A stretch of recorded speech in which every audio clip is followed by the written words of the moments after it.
आ ही गई पुत्र, जिसकी तुम बड़ी उत्सुकता से प्रतीक्षा कर रहे थे। मेरे भी जीवन की अनमोल घड़ी, तुम्हारे जीवन की अद्भुत घड़ी पुत्र। जो भी इस चमत्कार को देखेगा भूल नहीं पाएगा, और जो भी इस चमत्कार की चर्चा सुनेगा सिहर उठेगा। रहते महाप्रलय तक आज की इस प्रदर्शनी की चर्चा रहेगी। चलो पुत्र।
हे देवर्षि, पुत्र प्रहलाद अग्नि में प्रवेश करने जा रहा है। ये देखकर मैं आपके नारायण को सावधान करने गई तो वो स्वयं अग्नि में तप रहे हैं, मानो उनके शरीर से ज्वालाएं निकल रही हैं। आप बहुत दयालु हैं माते, ममता का भंडार है। प्रहलाद के स्नेह ने तो आपको सब कुछ भुला दिया। क्या भुला दिया? यही माते कि इस अवस्था में आपको इन्हें छूना नहीं चाहिए था। आपको तो याद ही होगा माते, इसी प्रकार इसी अवस्था में एक बार कयाधु ने पुत्र प्रहलाद को छू लिया था। उसके तो हाथ भी जल गए थे। हाँ, मैं तो सचमुच व्याकुलता में भूल ही गई थी। माते, पुत्र प्रहलाद को जो मैंने योग ज्ञान दिया था वह मेरे नारायण की ही तो देन थी। जब उसे इस अवस्था में कोई नहीं छू सकता तो मेरे नारायण तो योगेश्वर हैं, योग का स्रोत है, योग का आधार है, योग के आदि और अंत हैं, स्वयं योग हैं। इस अवस्था में तो आपके अतिरिक्त उनके कोई निकट भी नहीं पहुंच सकता। परंतु हे देवर्षि, मैं तो इनको प्रहलाद पर आए संकट के विषय में बताना चाहती थी। वही समस्या लेकर तो मैं भी आया था माते। मैं भी यही बताना चाहता था, परंतु नारायण को इस अवस्था में देखकर लगता है कि मुझे मेरी समस्या का समाधान मिल गया, मुझे मेरे प्रश्न का उत्तर मिल गया माते। मेरी तो सारी शंकाएं मिट गईं। नारायण नारायण।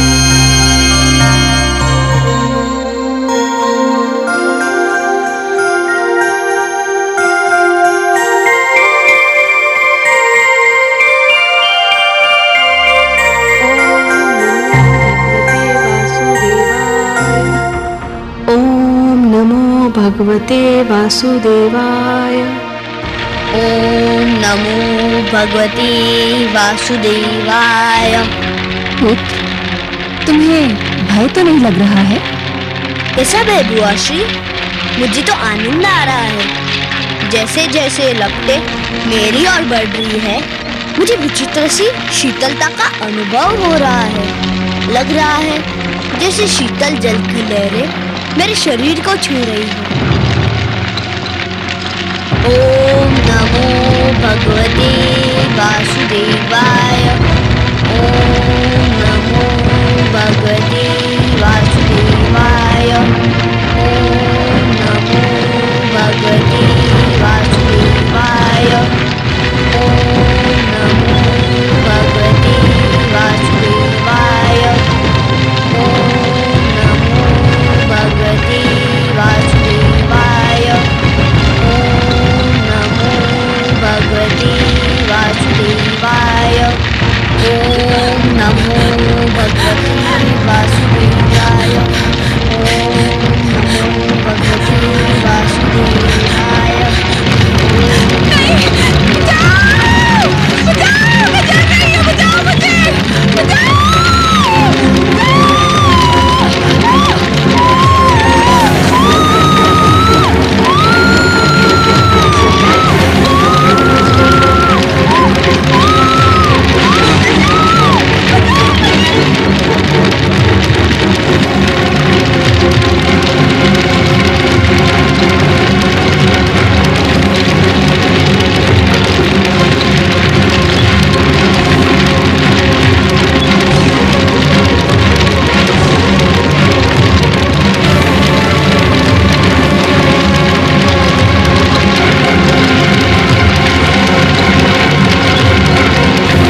तुम्हें तो अग्निदेव ने वरदान दिया था, ये कैसे हो गया?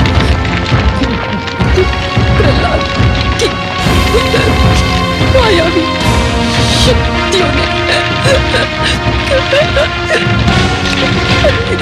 के वरदान को काट दे दी। किसके मंत्र की शक्ति के आगे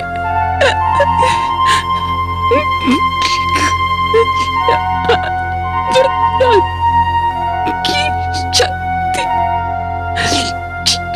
क्षीण हो गई।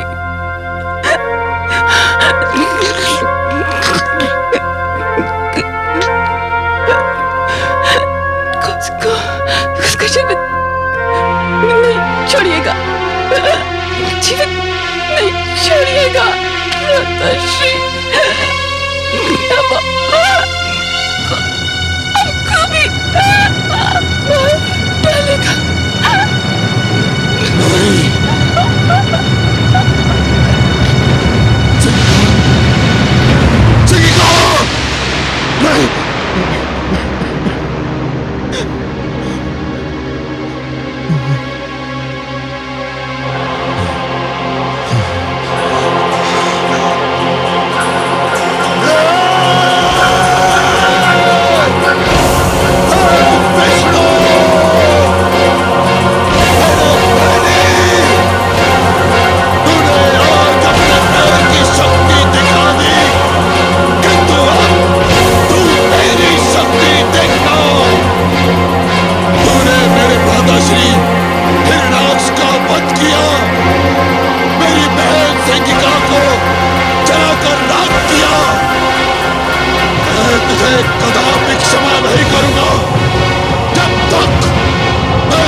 तेरे विष्णु ने मेरे भ्राता श्री हिरण्याक्ष की हत्या की थी और तूने मेरी बहन सिंगिका की हत्या की।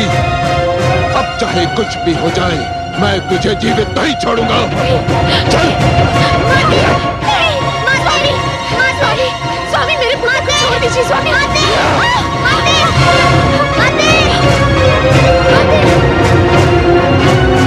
मेरा पुत्र, मेरा पुत्र।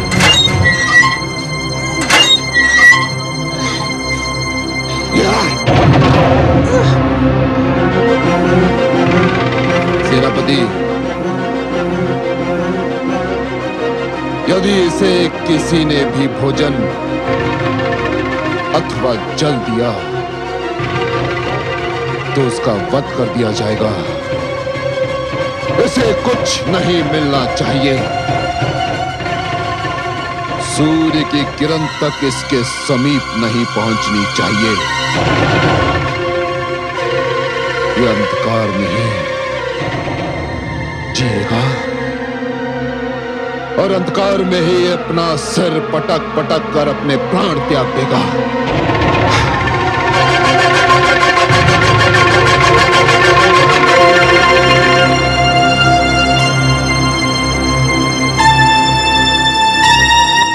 देखा आपने महादेवी, सिंहिका को अपनी भूल का विस्मरण हुआ और उसका दंड भी मिला। हे दया सागर, हे करुणा सिंधु, आपको कोटि कोटि धन्यवाद। आपने मेरे पुत्र की रक्षा की। महादेवी, अग्निदेव ने जो अग्नि प्रज्वलित की थी उसमें सोना भी था और कोयला भी। प्रहलाद सोना था जो तपकर कुंदन बन गया और सिंहिका कोयला थी, सो जलकर राख हो गई। मैं वास्तव में बहुत प्रसन्न हूँ कि अग्निदेव ने सिंहिका को जलाकर भस्म कर दिया। केवल सिंहिका को नहीं महादेवी, सिंहिका के रूप में इस अग्नि ने पाप, खोट, असत्य और अहंकार को जलाकर भस्म कर दिया। इस अग्नि ने तो समस्त संसार के तन मन का सारा मैल जलाकर राख कर दिया। सिंहिका तो जलकर भस्म हो गई, पर अपने पीछे एक इतिहास छोड़ गई। कैसा इतिहास कमल नयन? सिंहिका अग्नि में जलकर होलिका बन गई। उसका सिंहिका नाम भुला दिया जाएगा महादेवी। इतिहास उसे होलिका कहकर पुकारेगा। एक नई परंपरा जन्म ले चुकी है महादेवी। वसंतोत्सव में होलिका को जलाकर पाप का अंत करने की एक परंपरा बन जाएगी। पाप की होली जलाई जाएगी और यह उत्सव मनाया जाएगा रंग खेलकर, गुलाल उड़ाकर। महादेवी, होलिका अब सदा के लिए असत्य की पराजय का एक प्रतीक बनकर रहेगी। परंतु हे सर्वेश्वर, आप देखिएगा, अब हिरण्यकशिपु अपना सारा क्रोध अग्निदेव पर उतारेगा। वो बल खा रहा है, क्योंकि अग्निदेव ने सिंहिका को जो वरदान दिया था वो तो असफल हो गया। मुझे अब अग्निदेव से सहानुभूति हो रही है। महादेवी, जिस प्रकार अग्नि इस्पात को गला तो सकती है परंतु जला नहीं सकती, उसी प्रकार हिरण्यकशिपु देवताओं को आतंकित तो अवश्य कर सकता है, परंतु वो उन्हें मार नहीं सकता। इसीलिए तो मैंने मोहिनी रूप धारण करके देवताओं में अमृत बांटा था कि सारे देवतागण जन्म और मृत्यु के चक्र से बाहर निकल आए।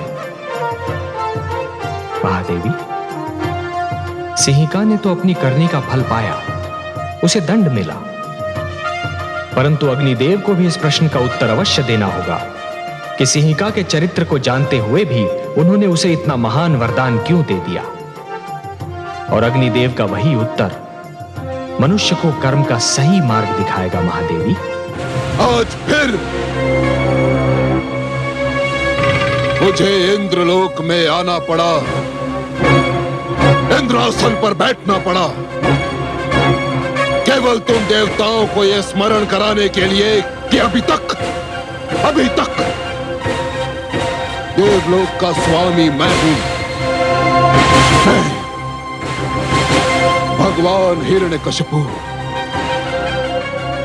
अभी तक यह आसन मेरा है, मेरा। अभी तक तुम सब मेरे अधीन हो। मैंने तुम सब पर विजय प्राप्त की थी, तुम सब पर। मैंने तुम्हारे अहंकारी सिर अपनी शक्ति से झुकाए थे, अपनी शक्ति से झुकाए थे मैंने। अग्निदेव, कहाँ हो तुम? सामने आओ।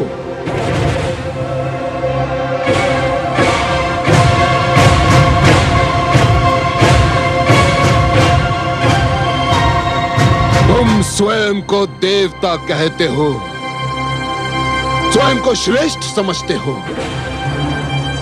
धिक्कार है तुम्हारे देवता होने पर, धिक्कार है तुम्हारी शक्तियों पर, धिक्कार है तुम्हारे वरदान पर। क्या लाभ है तुम्हारे देवत्व से? क्या लाभ है तुम्हारे वरदान का? अग्निदेव, तुमने मेरी बहन सिंहिका को वरदान दिया था कि अग्नि उसे क्षति नहीं पहुंचा सकती, किंतु तुम्हारा तुच्छ और क्षीण वरदान परीक्षा का पहला आघात भी सहन न कर सका, पहला आघात भी नहीं। और मेरी बहन जलकर भस्म हो गई, केवल तुम्हारे कारण अग्निदेव, केवल तुम्हारे कारण। मेरी बहन ने तुम्हारी उपासना की थी, और तुमने ये फल दिया उसका। अग्निदेव, ये फल दिया। हे असुरराज, मैंने वरदान देते समय सिंहिका को चेतावनी दी थी। कैसे चेतावनी? मैंने उसे सावधान कर दिया था, इस वरदान का दुरुपयोग ना किया जाए, नहीं तो यह अपना प्रभाव खो बैठेगा। मैंने सिंहिका की तपस्या से प्रसन्न होकर उसे यह वरदान आत्म सुरक्षा के लिए कवच के रूप में दिया था। इसे शस्त्र के रूप में किसी का वध करने के लिए नहीं। सिंहिका ने इसे अपने कवच के स्थान पर प्रहलाद की हत्या करने वाला शस्त्र बना लिया और वह प्रभावहीन हो गया।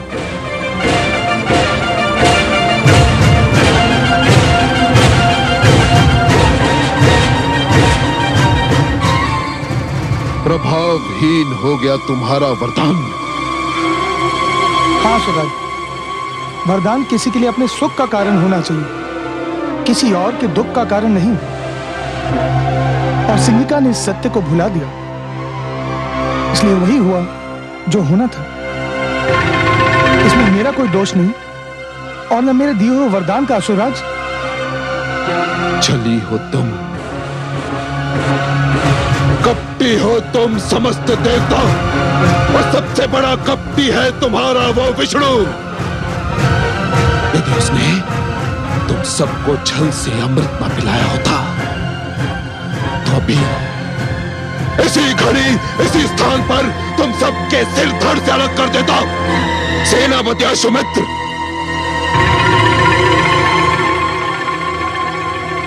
आ गया भगवान।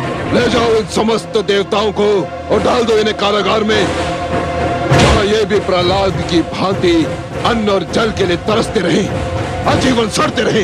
ले जाओ। आपकी आज्ञा का पालन होगा। सैनिकों, ले चलो इन देवताओं को। ठहरो, ऐसे नहीं, वैसे ले जाओ जिसके ये देवता योग्य हैं। भेड़ बकरियों की भांति हाँकते हुए ले जाओ इन्हें। चलो।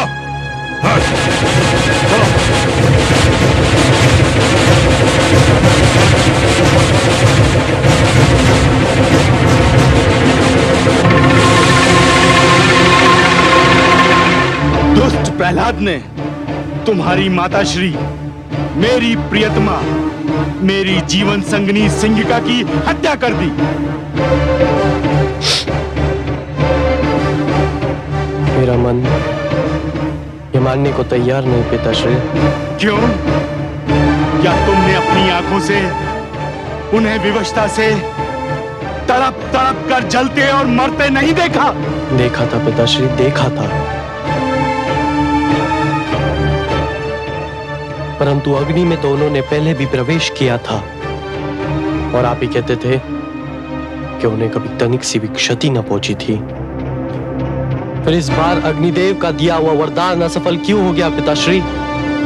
इसलिए कि इस बार वो अकेली नहीं थी, प्रहलाद भी था उसके साथ। प्रहलाद के पास मायावी शक्तियां हैं। वो सिंहिका का वध करना चाहता था। उसने अपनी मायावी शक्तियों से उसका वध कर दिया। वो हत्यारा हमारे समस्त कुल का बैरी है। यदि ऐसा होता पिताश्री, तो वो मेरा जीवन क्यों बचाता? मुझे तो नाग ने डस लिया था। उस समय तो प्रहलाद मेरे निकट भी नहीं था। वो हमारे कुल का बैरी होता पिताश्री, तो मेरे मृत शरीर के पास आता ही क्यों? परंतु वह आया। उसने अपने विष्णु से मेरे जीवन की भिक्षा मांगी और मैं फिर से जीवित हो गया पिताश्री, फिर से जीवित हो गया। उसने तुम्हें सम्मोहित कर दिया है। तुम्हारे मस्तिष्क पर उसने नियंत्रण पा लिया है। तुम वही सोचोगे जो वो चाहता है कि तुम सोचो, तुम वही करोगे जो वो चाहता है कि तुम करो। ये भी उसकी मायावी शक्ति का प्रभाव है। परंतु अपनी प्रियतमा, अपनी पत्नी सिंहिका की सौगंध, तुम्हारी तर्कसंगत बातें भी मुझे उससे सिंहिका के वध का प्रतिशोध लेने से नहीं रोक सकती। मैं अपनी मायावी शक्ति से उसकी मायावी शक्ति को चकनाचूर कर दूंगा। वो मूर्ख नहीं जानता कि कामरूप नरेश विप्रचिति कौन है, क्या है।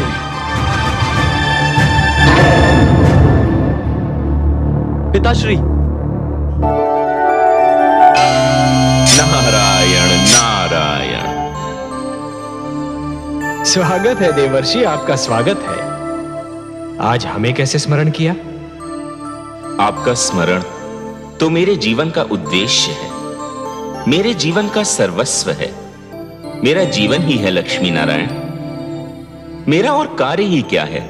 आपका स्मरण करना और आपकी चर्चा। बताइए, क्या समाचार सुनाने आए हैं? सृष्टि का कौन सा भेद, कौन सा समाचार, कौन सा रहस्य आपसे छिपा है लक्ष्मी नारायण? मैं तो बस अपनी एक उलझन सुलझाने, अपने एक प्रश्न का उत्तर पूछने आपकी सेवा में उपस्थित हुआ हूं। तो पूछिए ना। हे लक्ष्मी नारायण, आप माया के स्रोत हैं, माया का भंडार है, माया के रचयिता हैं। फिर ये विप्रचित्ती किस मायावी शक्ति की बात कर रहा है?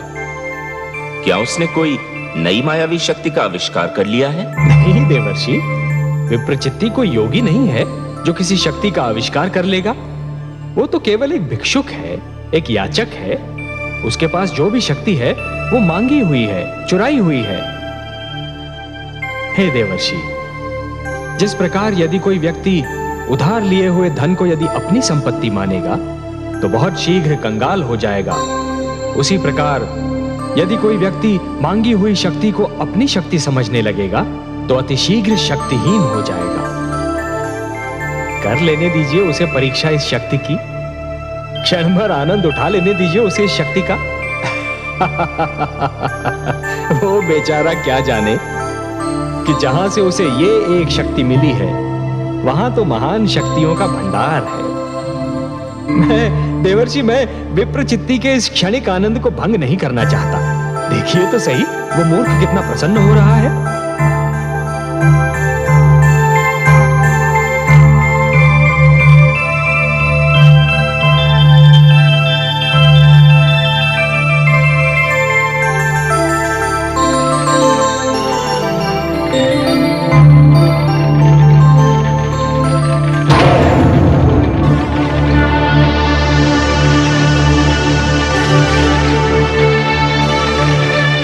बुआश्री, आप? प्रणाम। मुझे बुआश्री की मृत्यु का बहुत दुख है। मैं स्वयं आपके पास शोक व्यक्त करने के लिए आना चाहता था, किंतु दुष्ट! तू मुझे भी अपने छल कपट में फांसना चाहता है, किंतु मैं तुझे ऐसी मृत्यु दूंगा जो तूने कभी सोची भी नहीं होगी। विष्णु ने तुझे अग्नि में जल मरने से तो बचा लिया, किंतु देखता जल में डूब मरने से कैसे बचाएगा। हाँ।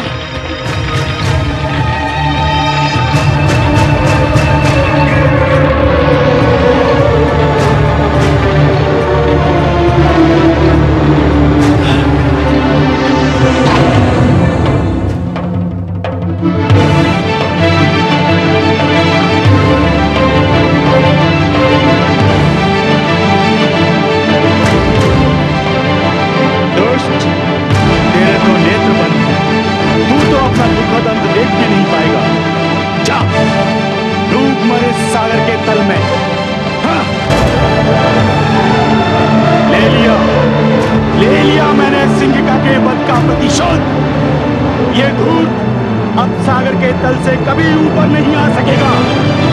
ये सागर का जल इसकी समाधि बन जाएगा।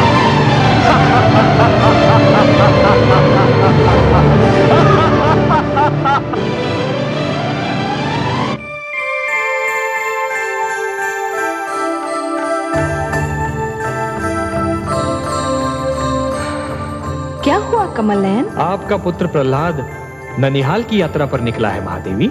ननिहाल की यात्रा? कहाँ? आप भूल गई महादेवी, इस बार आपने सागर पुत्री के रूप में जन्म लिया है, तो सागर आपके पिता हुए और उनका घर प्रहलाद का ननिहाल ही तो हुआ। विप्रचित्ती प्रहलाद को सागर में फेंकने निकला है। पिताश्री नहीं जानते कि प्रहलाद को मैंने अपना पुत्र माना है। कुछ अनर्थ ना हो जाए, उसकी रक्षा कीजिए प्रभु। जैसी आपकी इच्छा।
सुंदर बालक,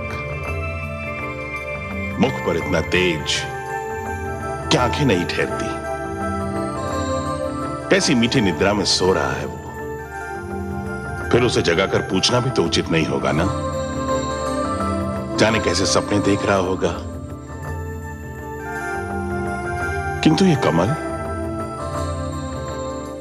कमल हमसे कह रहा है कि निश्चित इस मनमोहक बालक का संबंध हमारे जामाता श्री हरि विष्णु और पुत्री लक्ष्मी के साथ है।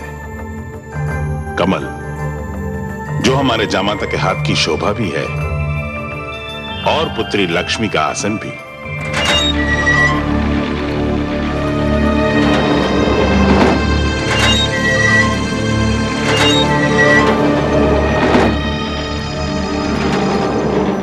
राजकुमार,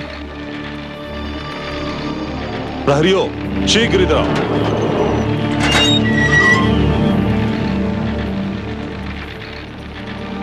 राजकुमार कहां गए?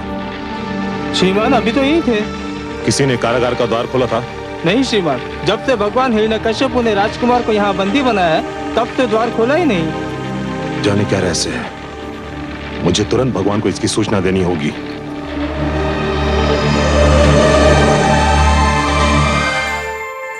हे जनार्दन, इस समय आपका कमल कहाँ है? महादेवी, आपने अपने पुत्र प्रहलाद की रक्षा किए जाने की इच्छा प्रकट की थी ना? मैंने अपने कमल को उसकी शैया बना दिया। आपका पुत्र चैन से सो रहा है। मेरा पुत्र सकुशल तो है ना? महादेवी, जो सकुशल नहीं होते वो इतनी गहरी और मीठी नींद कहां सो पाते हैं? ऐसी निश्चिंत निद्रा तो केवल उन्हीं के भाग्य में होती है जो स्वयं को पूर्ण रूप से ईश्वर को समर्पित करते हैं। आप घबराइए नहीं, आपका पुत्र सकुशल है। विश्वेश्वर सत्य कह रहे हैं पुत्री। प्रणाम पिताश्री। प्रणाम हे सागर देवता। प्रणाम। मैं आपका स्वागत करता हूँ। कमल को शैया बना देखकर ही मुझे अनुमान हो गया था कि उस पर सोए हुए बालक का संबंध अवश्य मेरे जामाता और पुत्री से होगा। बहुत गहरा संबंध है पिताश्री। प्रहलाद इनका भक्त है और मैंने उसे अपना पुत्र मान लिया है। तभी तो मैं सोच रहा था कि इतनी छोटी सी आयु में उसके मुख पर इतना तेज, इतना प्रताप कहां से आया। अब ज्ञात हुआ कि ये उसकी भक्ति भावना और तुम्हारे प्रेम का चमत्कार है। वो इस समय कहाँ है पिताश्री? अपने ननिहाल में है। नानी नाना के पास आया है। समस्त सागर संसार उसके अतिथि सत्कार में जुटा हुआ है।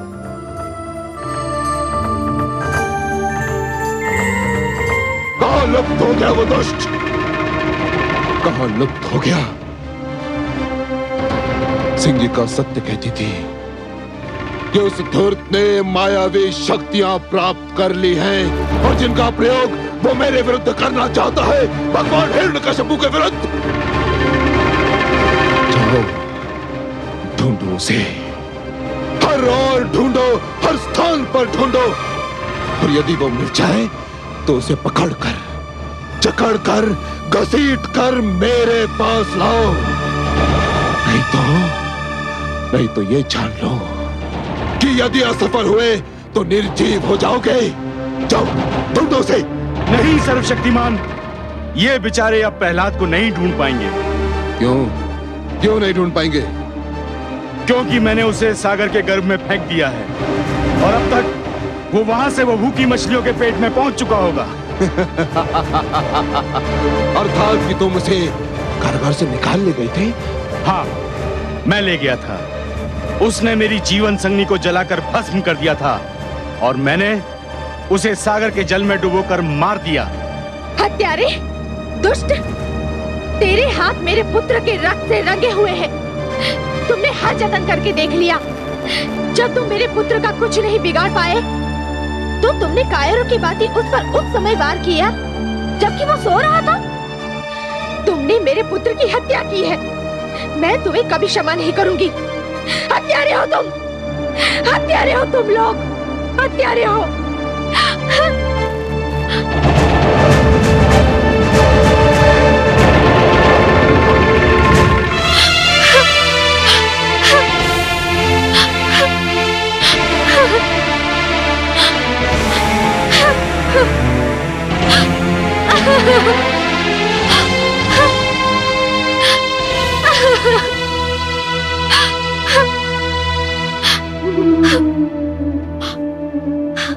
समुद्र देव, मैं आपसे अपना पुत्र वापस लूंगी। आपको मेरा पुत्र वापस लौटाना ही होगा, लौटाना होगा मेरा पुत्र वापस। मेरा पुत्र, मेरा लाल,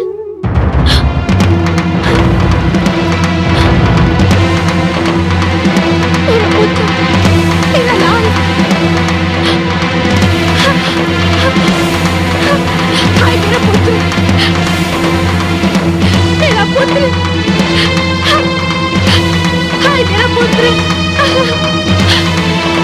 मेरा पुत्र, मेरा लाल, हाय मेरा पुत्र, मेरे लाल, मेरा पुत्र। हे सागर देव, आप विशाल है, आपका हृदय विशाल है। संसार कहता है कि आप इतने उदार हैं कि आपको कुछ भी भेंट किया जाए तो आप उसका स्वीकार करके उसे लौटा देते हैं।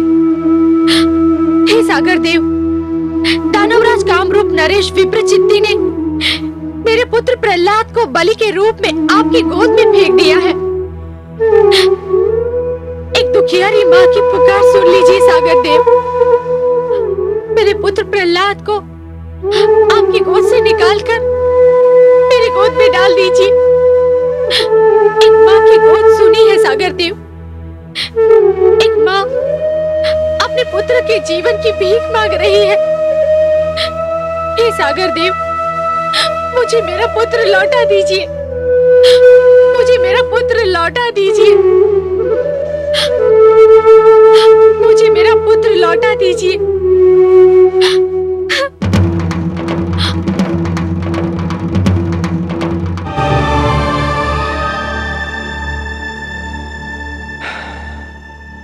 देखिए आपने विधि की विडंबना महादेवी। पुत्र अपने ननिहाल में चैन की नींद सो रहा है और अनजान माता समुद्र की लहरों से उलझ रही है। ममता इसी का तो नाम है कमल नयन। पुत्र भले कितना ही सुखी हो, परंतु यदि माता की आंखों से ओझल हो तो माँ को पल भर भी चैन नहीं पड़ता। वो तो पुत्र का मुख देखकर ही जीती है। बेचारी कयाधु, उसे तो ये भी पता नहीं कि उसका पुत्र कहाँ है, क्या कर रहा है। मुझे तो भय है कि कयाधु कहीं पुत्र वियोग में पागल होकर डूबकर अपने प्राण न दे दे। हाँ महादेवी, वो तो सागर में आगे आगे बढ़ती जा रही है। आपको उसके प्राणों की रक्षा करनी होगी कमल नयन। महादेवी, सागर तो आपका मायका है, मेरी तो ससुराल है, और ससुराल में अपने अधिकारों और शक्तियों का प्रयोग मुझे अच्छा नहीं लगता देवी। देखिए, पिता के घर पर तो पुत्री का अधिकार होता है, इसलिए वहां हस्तक्षेप का कष्ट तो आप ही को करना होगा देवी। आपकी यही इच्छा है तो जाती हूँ मैं।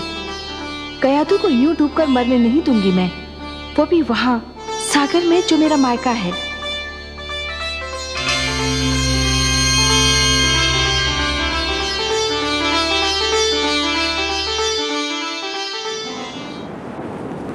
हे सागर देव, एक माँ की पुकार सुन लीजिए।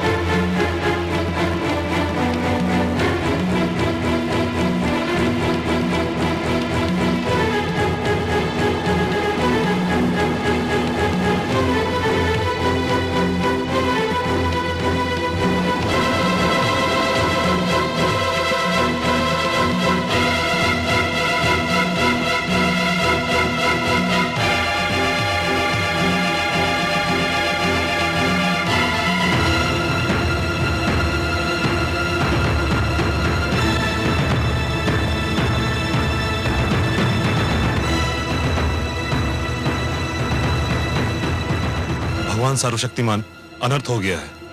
क्या हुआ? महारानी कयाधु राजभवन छोड़कर चली गई हैं। क्या? राजभवन छोड़कर चली गई? कहां चली गई? पुत्र वियोग में व्याकुल होकर वो सागर की ओर गई हैं। जहां कामरूप नरेश ने राजकुमार को डुबो दिया था। महाराज, महारानी कहीं जल समाधि ना ले लें। ये माता और पुत्र मिलकर मुझे पागल कर देंगे, पागल कर देंगे दोनों मिलकर। जाओ, रोको उन्हें। वो मेरे रोके नहीं रुकेंगी, केवल आप ही उन्हें रोक सकते हैं, और आपको उनको रोकना ही चाहिए, नहीं तो ये संसार क्या कहेगा महाराज। ठीक है, तुम मेरे साथ चलो और कुछ सैनिक भी ले लो।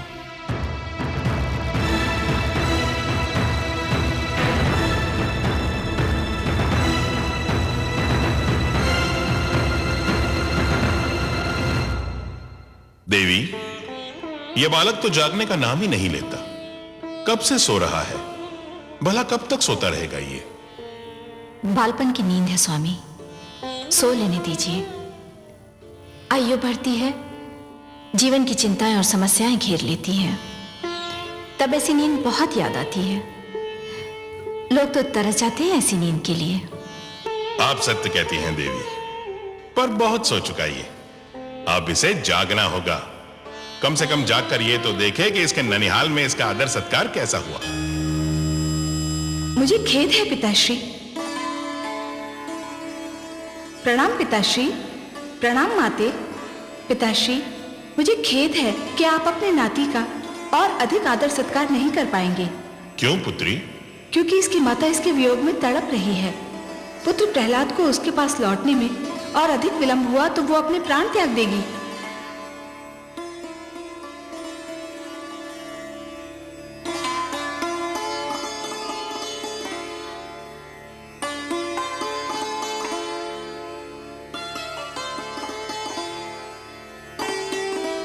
कितना मनमोहक है मेरा पुत्र।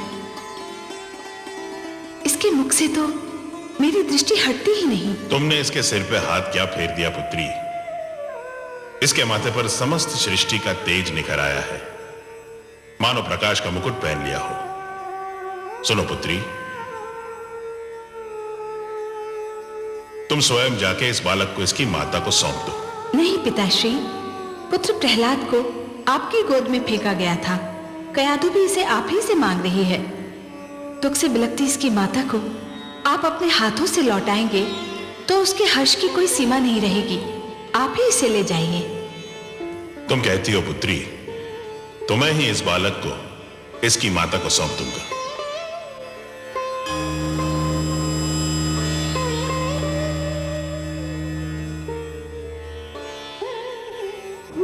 हे सागर देव, लगता है आपने अपनी सारी परंपरा को छोड़कर मेरे पुत्र की बलि स्वीकार कर ली है। मेरे लिए मेरे पुत्र के बिना जीवित रहना व्यर्थ है। आपको मेरी बलि भी स्वीकार करनी होगी। ठहरो पुत्री, तुम सत्य कहती थी, मैं भेंट नहीं स्वीकार करता। और फिर प्रहलाद तो मेरे दोहित्र समान है। लो, मैं तुम्हारा बेटा तुम्हें वापस लौटाता हूं। धन्य है आप धन्य है सागर देव। आपने मुझे मेरा पुत्र लौटाकर एक ममता की मारी मां पर बड़ा उपकार किया है। मैं कैसे आपको धन्यवाद दूं? इसकी कोई आवश्यकता नहीं है पुत्री। एक माता को अपना पुत्र वापस लौटाना उस पर उपकार नहीं होता, यह तो हमारा धर्म है। हाँ, एक माता से उसका पुत्र छीन लेना अवश्य ये जघन्य अपराध है।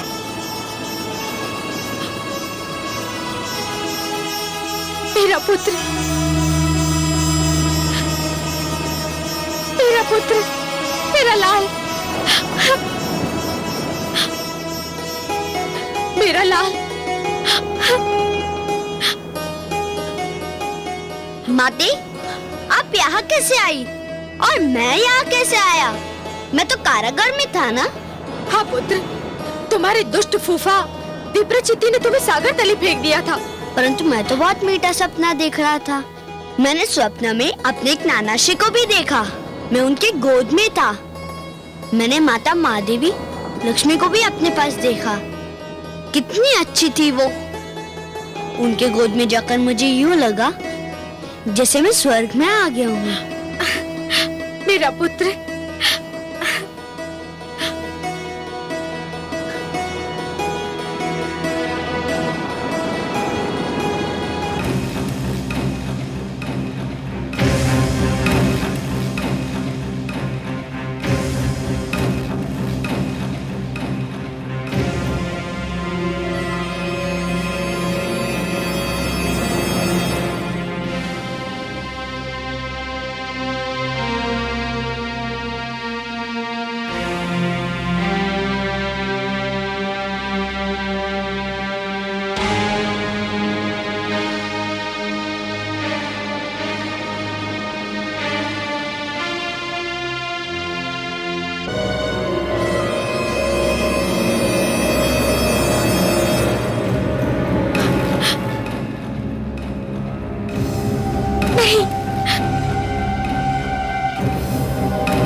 महारानी।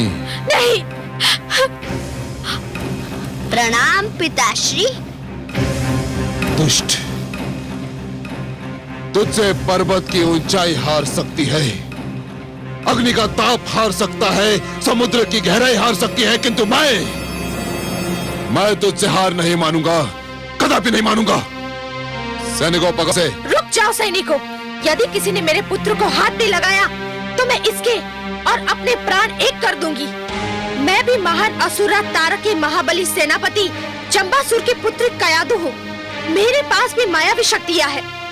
मैंने आज तक इन शक्तियों का प्रयोग नहीं किया, पर यदि कोई मेरे पुत्र के निकट भी आया तो आज मैं भी अपनी शक्ति दिखाकर इस शक्ति का प्रयोग करूंगी।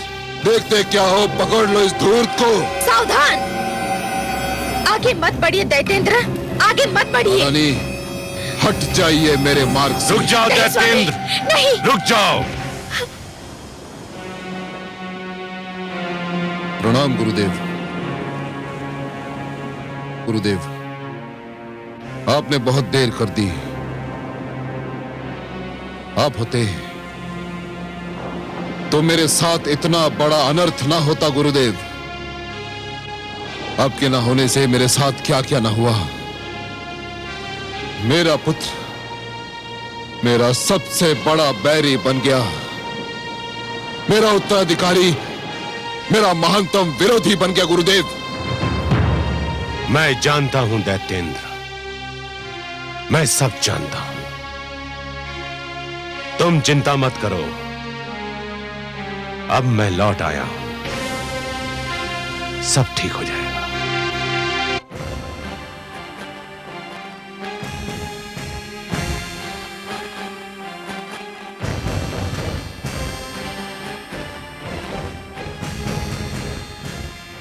प्रणाम दैत्य गुरु। यशस्वी भव।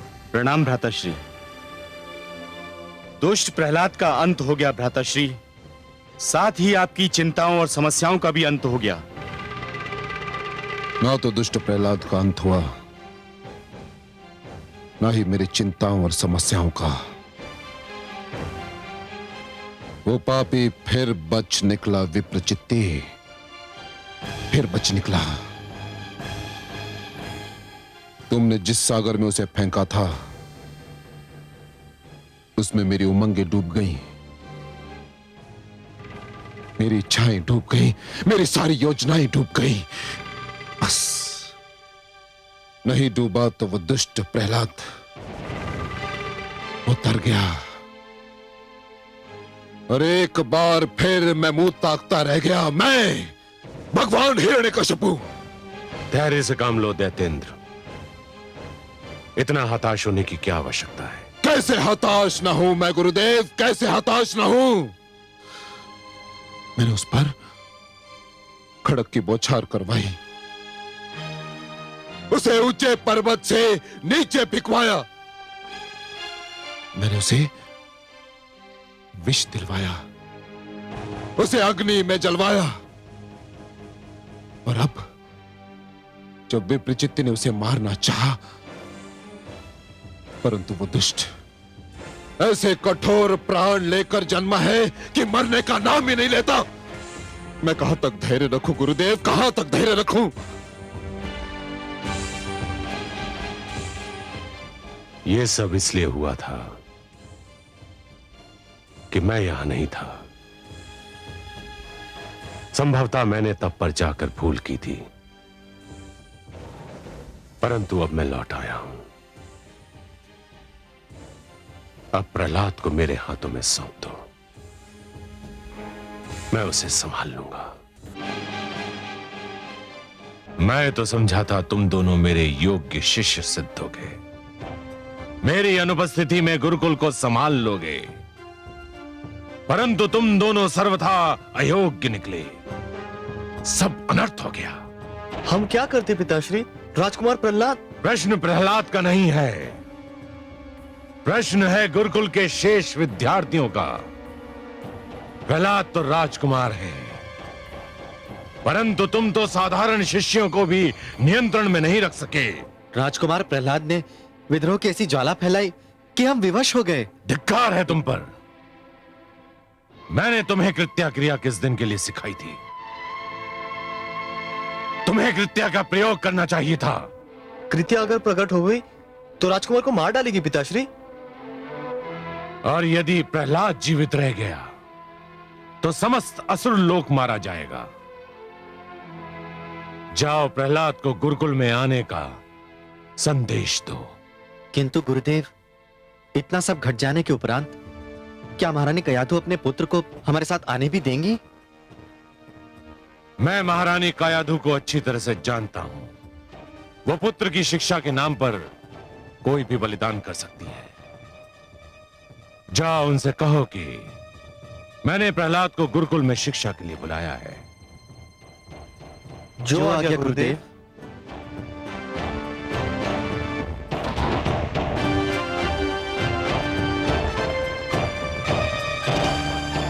हे कमल नयन, ये कृत्या क्रिया क्या है? कृत्या? कृत्या एक तांत्रिक क्रिया है महादेवी, दुष्क्रिया कहिए। क्या होता है इस क्रिया में? इस क्रिया में तंत्र विद्या की सहायता से एक राक्षसी को जन्म दिया जाता है और वो राक्षसी उस व्यक्ति को मार देती है जिसे मारने के लिए उसे जन्म दिया गया हो। हाय मेरा पुत्र। हे कमल नयन, कोई सीमा भी है इन दुष्टों के अत्याचार की? हर जतन तो करके देख लिया इन दुष्टों ने मेरे पुत्र को मारने का, इनके मन को शांति नहीं मिली। महादेवी, जिस प्रकार नरक में चाहे जितने पापी डाल दीजिए पर नरक का पेट नहीं भरता, उसी प्रकार दुष्ट जन चाहे जितने दुष्कर्म कर लें उनका भी मन नहीं भरता। परंतु हे सर्वेश्वर, क्या इस कृत्या क्रिया का कोई तोड़ नहीं है? है महादेवी, अवश्य है। कृत्या क्रिया का तोड़ स्वयं उसी क्रिया में निहित है। अर्थात? महादेवी, इस क्रिया द्वारा जिस राक्षसी को जन्म दिया जाता है, यदि वो राक्षसी अपने लक्ष्य को मारने में असफल हो जाए तो उन्हीं लोगों की हत्या कर देती है जिन्होंने उसे जन्म दिया था। मेरी कामना है कि ऐसा ही हो। महादेवी, यदि आपकी कामना विधाता के लेख से मेल खाती हो तो वो अवश्य पूरी होगी। भ्राता मर्ग, पिताश्री तो बहुत रुष्ट हैं। यह सब राजकुमार प्रहलाद का किया धरा है भ्राताशण। उन्हीं के कारण हमें यह फटकार सुननी पड़ रही है। और पिताश्री का क्रोध तो तुम जानते ही हो, एक बार चढ़ जाए तो उतरने का नाम ही नहीं लेता है। मेरे मन को पिताश्री का क्रोध शांत करने का एक उपाय सूझा है। क्या? देखो भ्राता मर्ग, यदि हम राजकुमार प्रहलाद को गुरुकुल लाने से पहले मार्ग में हाथी के पैरों तले कुचलवा डालें तो पिताश्री को बहुत प्रसन्नता होगी और उनका क्रोध भी शांत हो जाएगा। वैसे मैंने इसका प्रबंध भी कर लिया है। तुम भी विचित्र बात करते हो भ्राताशण। अरे पहले महारानी कयाधु को उसे हमारे साथ गुरुकुल ले जाने की अनुमति तो दे लेने दो।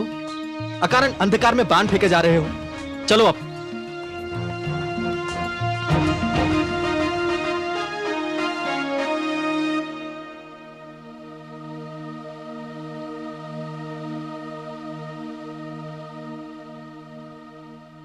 महारानी की जय हो। असुरों के गुरुकुल से गुरुजन षंड और अमरक आपसे मिलने आए हैं। षंड और अमरक? अब वे यहाँ किस लिए आए हैं? वे कहते हैं कि उनका आपसे मिलना आवश्यक है।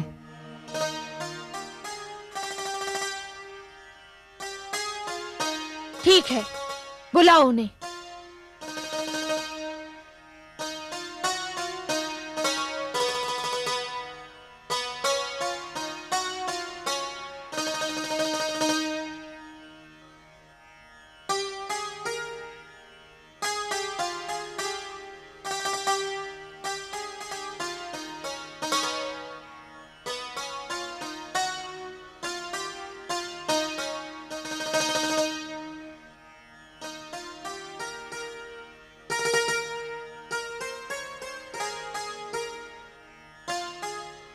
प्रणाम महारानी। राजमाता की जय हो। प्रणाम गुरुजन। कहिए, कैसे कष्ट किया? आप तो जानती हैं कि दैत्य गुरु शुक्राचार्य अपनी तपस्या से लौट आए हैं। हाँ, मैं मिल चुकी हूँ उनसे। पिताश्री की इच्छा है कि राजकुमार प्रहलाद की शिक्षा अधूरी न रहे। किस शिक्षा की बात कर रहे हैं आप? उस शिक्षा की जिस शिक्षा में मेरे पुत्र को कोई रुचि ही नहीं है। आपको तो अनुभव हो चुका है गुरुजन। तब बात और थी महारानी। राजकुमार प्रहलाद की शिक्षा का भार हमें सौंपा गया था, और आपको तो ज्ञात है कि हम दोनों को उतना अनुभव नहीं था, परंतु अब पिताश्री शुक्राचार्य स्वयं लौट आए हैं। तो क्या हुआ? क्या अंतर आएगा उनके आने से? पिताश्री की शिक्षा देने का ढंग बहुत अनुपम है महारानी। वे स्वयं शिक्षा देंगे तो संभव है राजकुमार प्रहलाद कुछ संभल जाए और भगवान हिरण्यकश्यप का क्रोध भी कुछ कम हो जाए। राजकुमार की शिक्षा अधूरी रह गई और अधूरी शिक्षा अच्छी नहीं होती महारानी। मेरा मन तो नहीं करता, परंतु लगता है आप दोनों ने मेरी दुर्बलता पहचान ली है। मैं अपने पुत्र को पूर्णतया शिक्षित देखना चाहती हूँ। तो फिर देर काहे की? बुलाइए उन्हें। हम पिताश्री के आदेश पर उन्हें अपने साथ गुरुकुल ले जाने आए हैं। पर मेरे पुत्र की सुरक्षा का क्या होगा? वो पिताश्री की रक्षा में रहेंगे और फिर हम भी तो हैं। आप तो जानती हैं कि वे जब तक हमारे साथ गुरुकुल में थे हमने उन्हें कोई कष्ट नहीं होने दिया।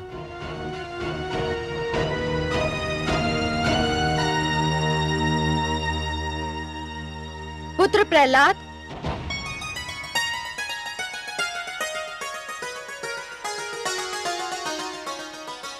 प्रणाम गुरुजन। आयुष्मान भव शिष्य। तेजस्वी भव शिष्य। पुत्र प्रहलाद, तुम्हारे गुरुजन तुम्हें अपने साथ गुरुकुल ले जाने आए हैं। उन्हें गुरु शुक्राचार्य ने भेजा है। ये तो बहुत शुभ समाचार है। मुझे बहुत दुख था कि मेरी शिक्षा अधूरी रह गई। तो तुम जाओगे उनके साथ? हाँ, अवश्य जाऊंगा। पुत्र, तुम्हें भय नहीं लगता? भय? किस बात से भय माते? शिक्षा से भय या गुरुकुल जाने से भय? जो शिक्षा और गुरुकुल से डरते हैं वे जीवन में कुछ नहीं कर पाते। परंतु पुत्र, तुम्हें कुछ हो गया तो? मुझे अब तक कुछ हुआ माते? आप चिंता ना करें, मुझे कुछ नहीं होगा। मुझे जाने की अनुमति दीजिए।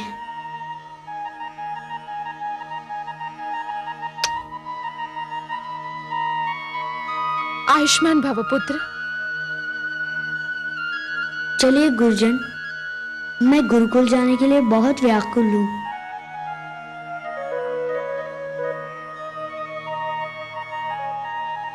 तुम्हारा आशीर्वाद है मेरे साथ। विश्वास करो, मुझे कुछ नहीं होगा। जाओ पुत्र।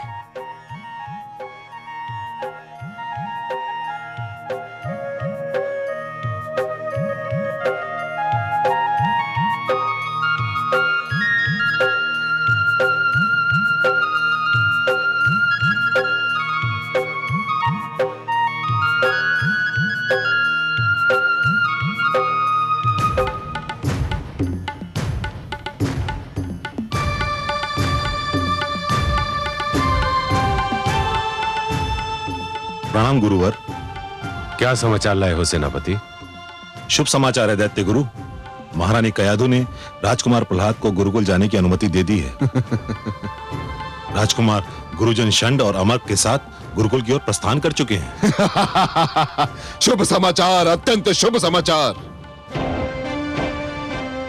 मुझे भय था हिरण्यकश्यपु, कहीं महारानी कयाधु ममता की भावना के अधीन होकर प्रहलाद की राह ना रोक ले। पर दैत्येंद्र, यह तो आपके लिए अत्यंत शुभ समाचार है कि उन्होंने ऐसा नहीं किया। अब आप सब कुछ मेरे ऊपर छोड़ दीजिए। या तो मैं प्रहलाद को सीधी राह पर ले आऊंगा या सदा सदा के लिए आपकी राह से हटा दूंगा। मुझे शीघ्र से शीघ्र गुरुकुल पहुंचना चाहिए। मुझे विश्वास है जहां सब असफल हो गए वहां आप और केवल आप ही सफल हो सकते हैं गुरुदेव। किंतु गुरुदेव, मुझे तभी विश्वास होगा जब मैं उस दुष्ट प्रहलाद की मृत्यु का समाचार आपके मुख से सुनूंगा। मेरे गुरुकुल में जाने की देर है, समाचार आने में देर नहीं लगेगी।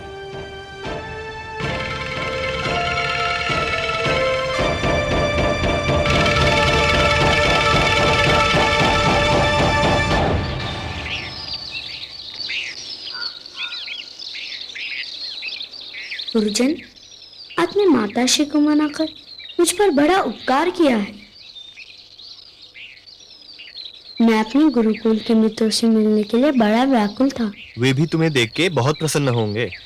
क्या हमें ज्ञात है कि मैं वहाँ आ रहा हूँ?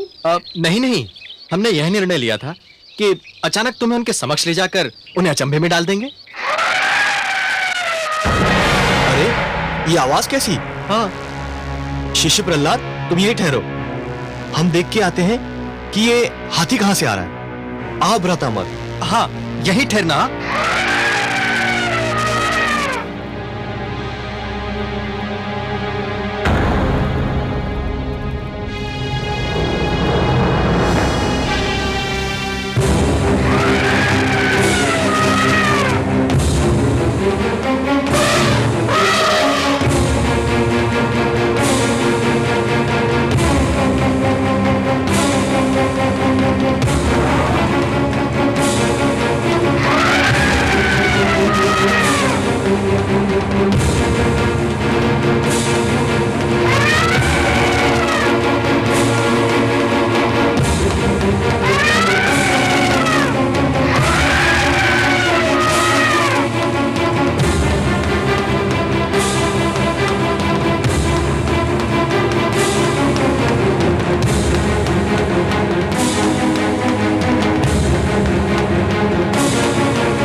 देखा आपने कमल नयन, मेरा पुत्र कितना निडर है, हाथियों से भी नहीं डरा।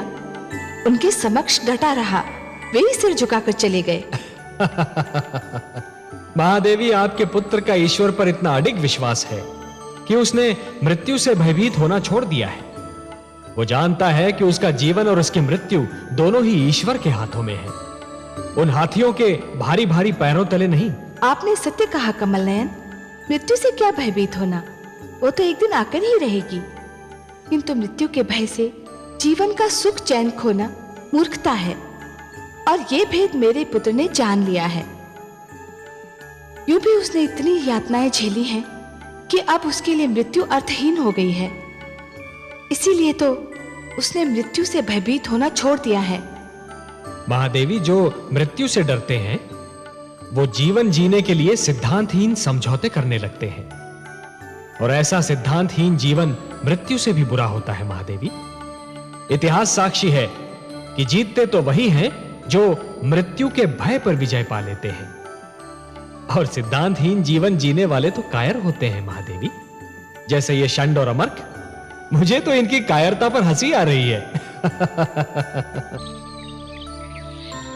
गुरुशान, गुरु अमर्क, कहाँ है आप?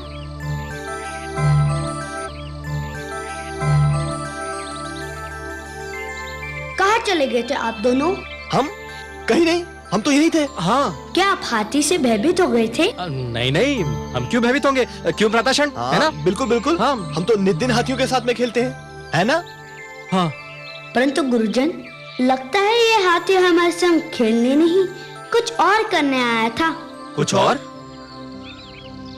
चलिए गुरुजन, गुरुकुल में हमारी प्रतीक्षा हो रही होगी। हाँ, चलो।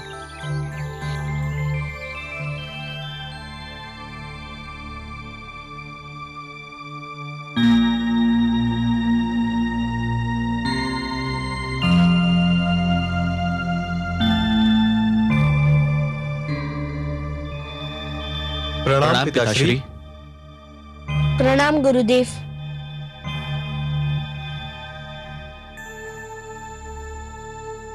आयुष्मान भव। तुम दोनों बाहर जाओ पुत्र। मुझे शिष्य प्रहलाद से एकांत में बात करनी है।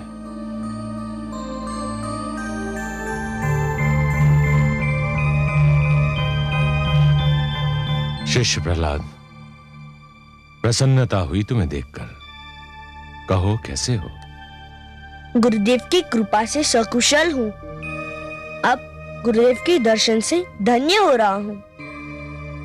जानते हो प्रहलाद, मैंने तुम्हें यहाँ किस लिए बुलाया है? मेरी अधूरी शिक्षा संपूर्ण करने के लिए, और मैं इसे अपना सौभाग्य समझता हूँ कि मुझे आपसे शिक्षा मिलेगी। मैं चाहता हूं कि तुम्हारी शिक्षा संपूर्ण हो,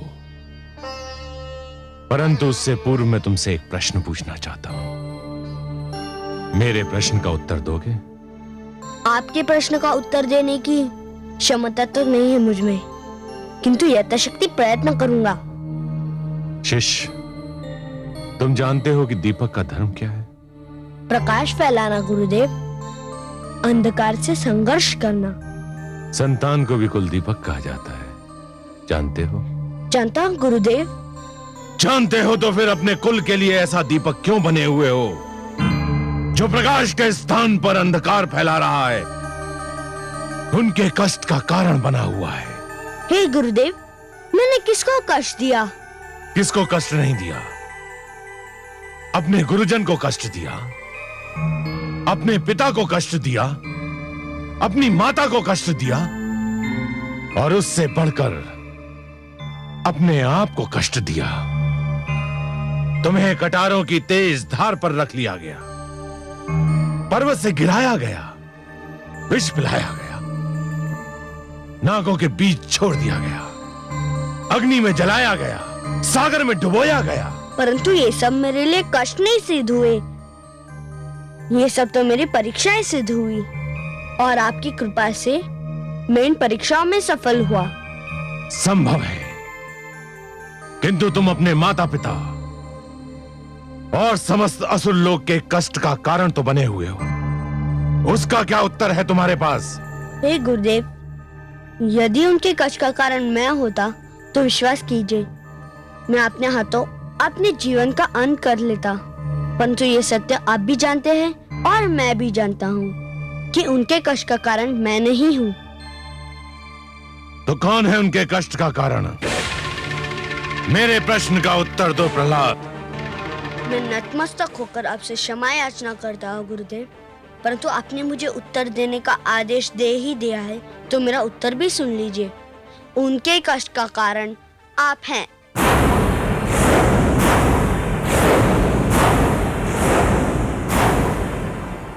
मैं? हाँ, हे गुरुदेव, आप मुझे क्षमा कीजिए, किंतु आपने अपना गुरुधर्म बुलाकर सबको कष्ट में डाल दिया। क्या बक रहा है धूर्त? मैंने अपना गुरु धर्म बुला दिया है? कैसे? हे गुरुदेव, आपने अपने अहंकार के वश देवताओं और आसुरों के बीच मतभेद की दीवार खड़ी कर दी। प्रहलाद! सत्य कड़वा होता है गुरुदेव, परंतु क्या ये सत्य नहीं कि आपने अपने पद की रक्षा के लिए आसुरों को देवताओं से लड़ा दिया? आपको हर पल अपने अपमान का ध्यान रहा, हमारे कल्याण का नहीं। आप स्वयं व्रत करते हैं पर आसुरों को व्रत करने से रोकते हैं। आप स्वयं तप करते हैं पर आसुरों से कहते हैं कि वे दूसरों को तप भंग कर दे। आपने शिक्षा को विभाजित कर दिया है। अपने पुत्रों और राजकुमारों के लिए शिक्षा के कुछ और नियम बनाए और साधारण आसुर बालकों के लिए कुछ और। हे गुरुदेव, गुरु वो होता है जिसके चरण छूते ही मन में ज्ञान का उजाला फैल जाता है, परंतु आप कैसे गुरु है जो आपके चरण छूता है उसके मन में अहंकार का अंधकार डेरा जमा लेता है। बंद कर ये विषैला प्रलाप। नहीं गुरुदेव, आज सुन ही लीजिए, कह लेने दीजिए मुझे अपने मन की बात। मेरे पिताश्री ने ईश्वर होने की घोषणा कर दी। अब चाहते तो उन्हें रोक भी सकते थे, उन्हें अंधेरों में भटकने से बचा सकते थे, परंतु आपने उन्हें और उकसाया।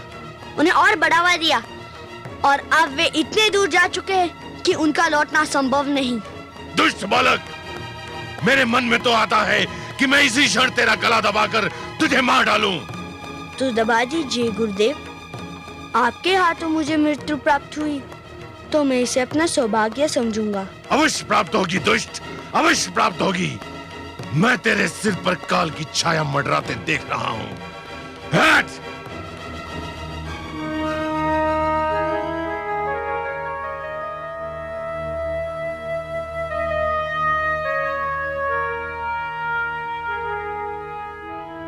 शिष्य भटक जाए तो गुरु उसका मार्गदर्शन करता है, गुरु भटक जाए तो उसका मार्गदर्शन कौन करेगा?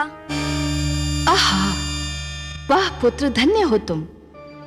हे कमल नयन, सुनिए आपने मेरे पुत्र की बात। एक बालक ने जीवन का सारा दर्शन सामने रख दिया।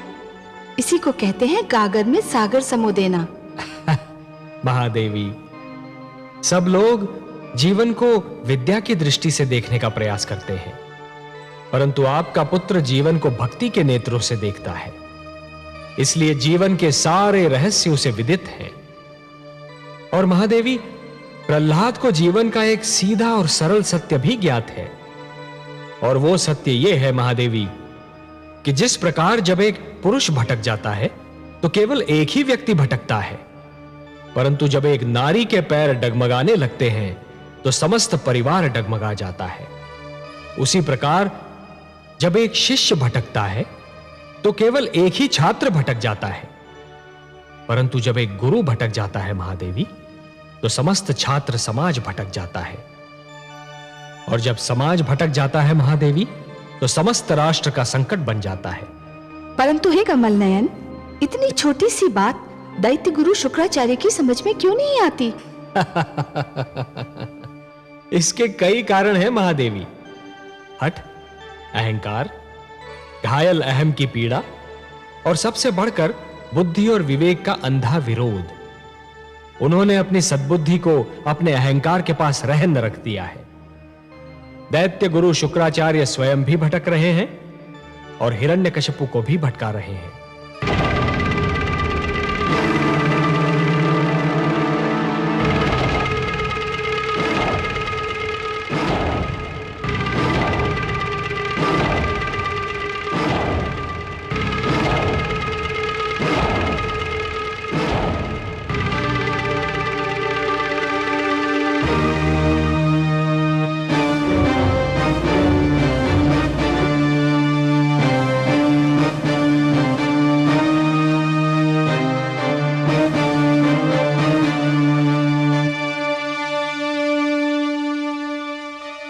नींद नहीं आ रही है दैत्येंद्र?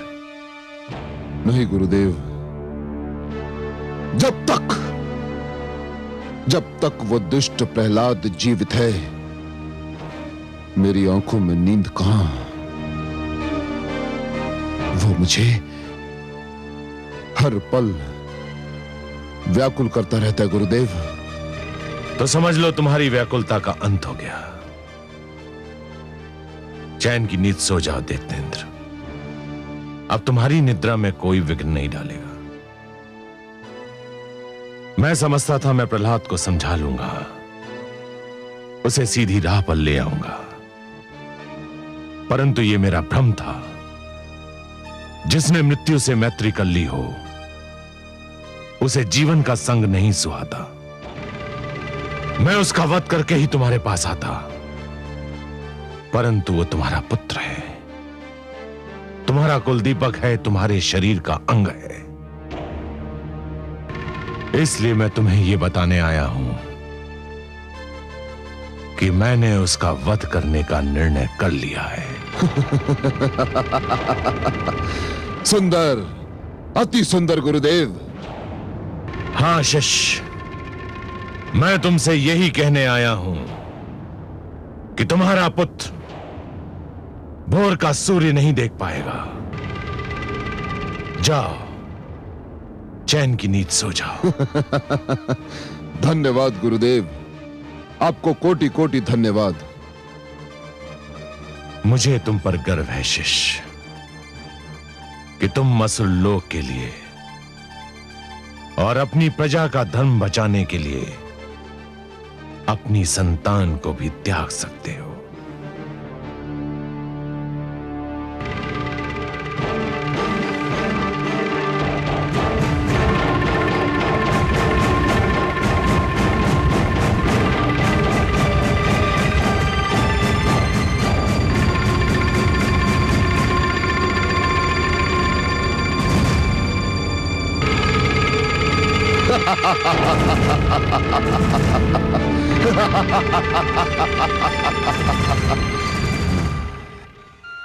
हे कमल नयन, दुष्ट हिरण्यकशिपु की बुद्धि पर तो उसके झूठे अहंकार ने अधिकार जमा लिया है।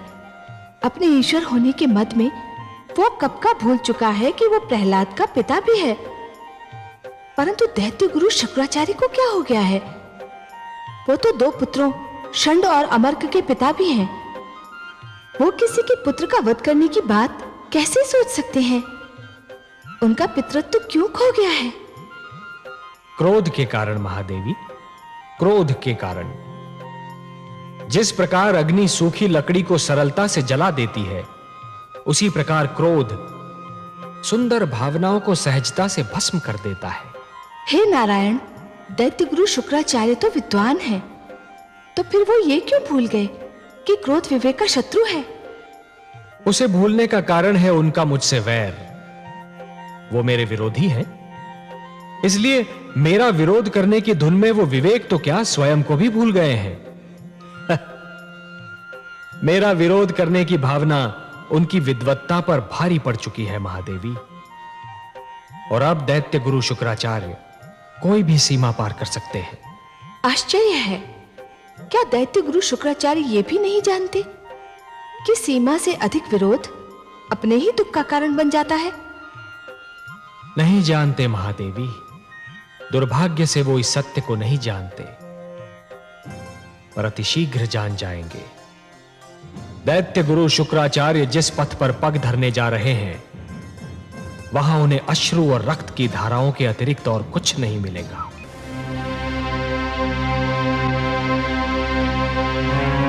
षंड अमर्क! आज्ञा पिताश्री। प्रहलाद का अंत परम आवश्यक है पुत्रों। परंतु पिताश्री। परंतु क्या? परंतु पिताश्री, राजकुमार प्रहलाद को मारने के सारे उपाय असफल हो चुके हैं। वो इसलिए कि अब तक के सारे उपाय अज्ञानी और बुद्धिहीन असुरों ने किए थे। मेरा उपाय कदापि असफल नहीं होगा। जाओ, कृत्या जन्म की क्रिया का शुभारंभ करो। सुना नहीं तुमने मेरा आदेश? सुन लिया पिताश्री, परंतु कृत्या का जन्म केवल प्रहलाद के लिए नहीं, औरों के लिए भी घातक सिद्ध हो सकता है। पिताश्री, आप तो जानते ही हैं, यदि कृत्या प्रहलाद को न मार सकी तो उसे मार डालती है जो उसे बुलाता है। यह संभव है। इतनी विशाल काय और भयावह राक्षसी और एक छोटे से बालक को समाप्त न कर सके, यह संभव ही नहीं। जाओ, विलंब ना करो। भोर होने से पहले ही प्रहलाद का अंत हो जाना चाहिए। मैं यहां साधना कर रहा हूं। प्रहलाद का अंत होते ही मुझे सूचित किया जाए। और स्मरण रहे, सूर्योदय से पहले यह कार्य हो जाना चाहिए। जो आज्ञा पिताश्री।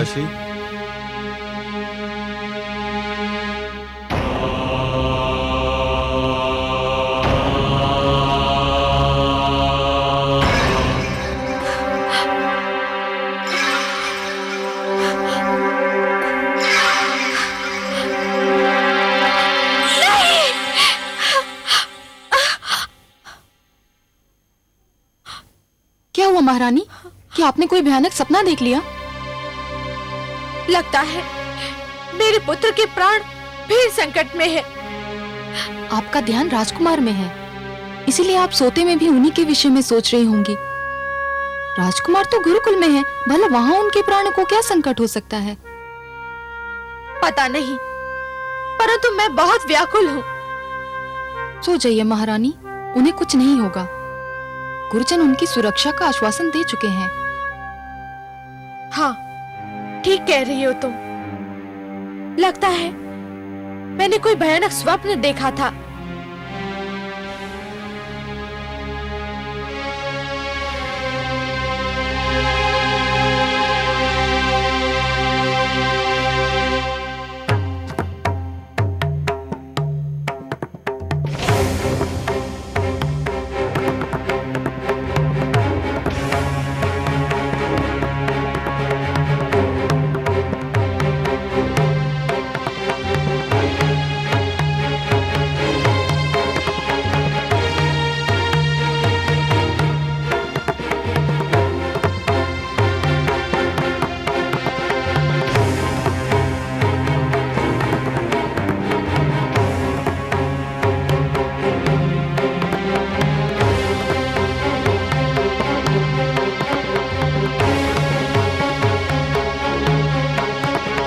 शिष्यों, तेल लेके आओ। आओ, जल्दी आओ। आओ, शीघ्र आओ।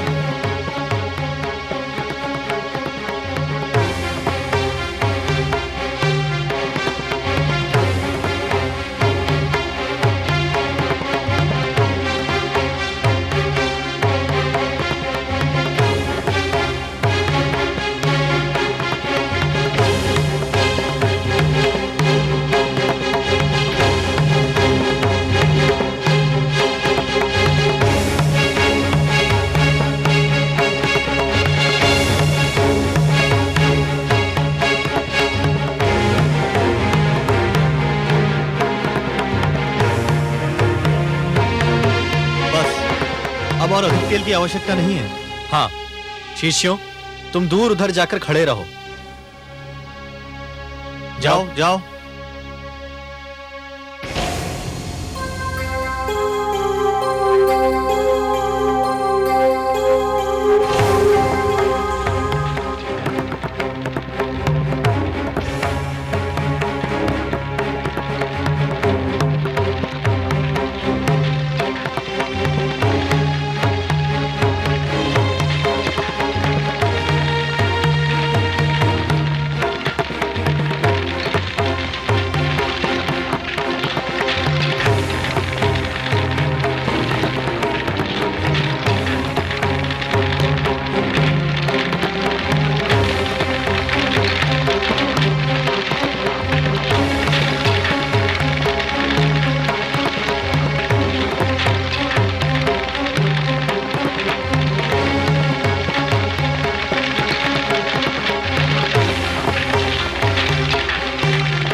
ये सब क्या हो रहा है?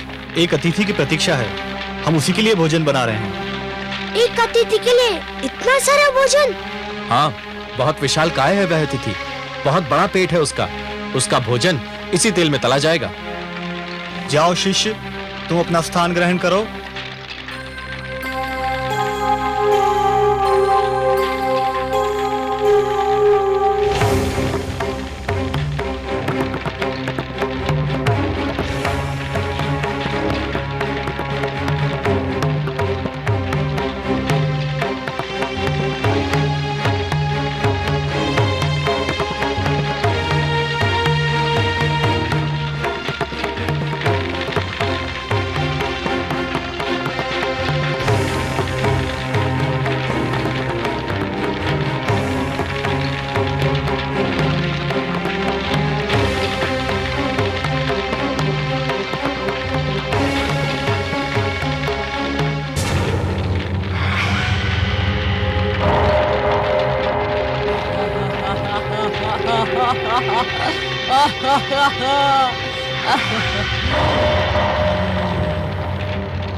कहाँ है मेरा भोजन? मेरा भोजन कहाँ है?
मुझे तुम्हारी बलि स्वीकार नहीं है।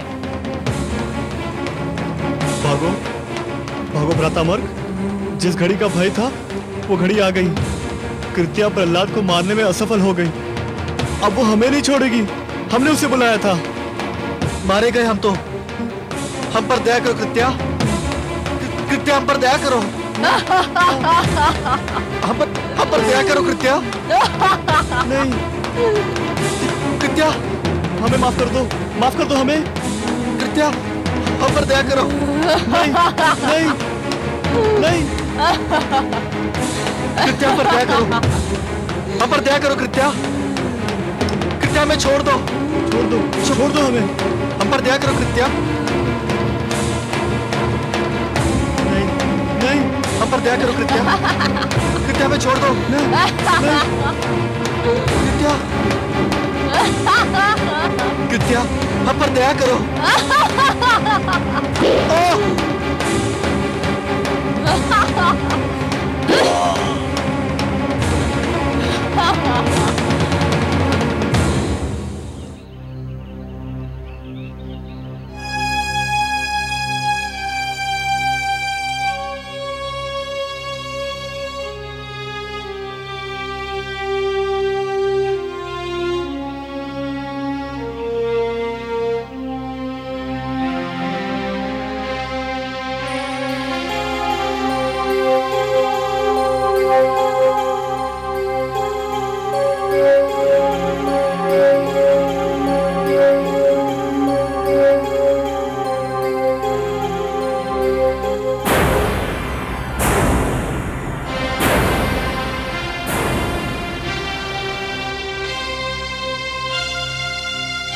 गुरुशन, गुरु मार्ग।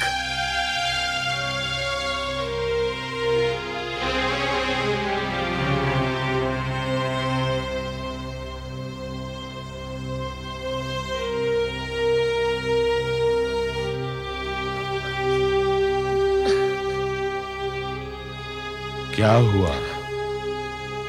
कृत्या ने अपना कार्य समाप्त कर दिया पुत्रों। हाँ गुरुदेव। तुम? हाँ गुरुदेव। चंडरामर कहाँ है? उन्होंने जिस शक्ति को जन्म दिया था उस शक्ति ने उनकी हत्या कर दी। क्या? हाँ ये सत्य है गुरुदेव। नहीं नहीं, ये नहीं हो सकता है, ये संभव नहीं है। चंड, अमर, मेरे पुत्रों!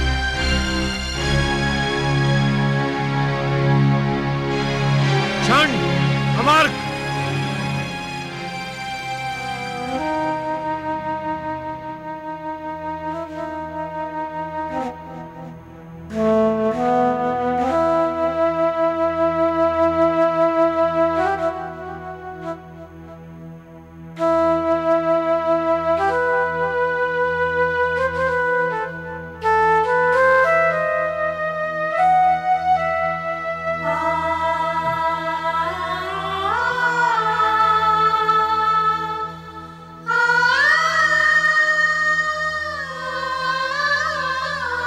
ये क्या हो गया मेरे पुत्रों? ये क्या हो गया? मुझे अकेला छोड़कर इस दुख सागर में डुबोकर तुम कहां चले गए? हे मेरे होनहार पुत्रों, मैंने तुमसे क्या क्या आशाएं बांध रखी थी। तुम्हारे रूप में मैं शुक्र वंश का यश देखता था। तुम जीवित थे तो मुझे विश्वास था कि मेरा वंश जीवित रहेगा, फलेगा फूलेगा। मेरे कार्य को तुम आगे बढ़ाओगे। और ये सब क्या हो गया? मुझे तनिक भी अनुमान नहीं था कि कृत्या के विषय में जो तुमने भय प्रकट किया था वो सत्य में सिद्ध हो सकता है। मैं तुम दोनों को संजीवनी मंत्र से जीवित भी नहीं कर सकता। संजीवनी मंत्र तो केवल युद्ध में मारे गए, दुर्घटना में आहत और महारोग से ग्रसित को ही जीवित कर सकता है। तांत्रिक शक्तियों द्वारा मारे हुओं के लिए वे प्रभावहीन हैं। मैं विष्णु भक्तों का वंश मिटाना चाहता था, परंतु इस दुष्ट बालक ने मुझे कहीं का ना रखा। मेरी विद्या मेरे किसी काम ना आई। मेरी विद्या मेरे किसी काम ना आई।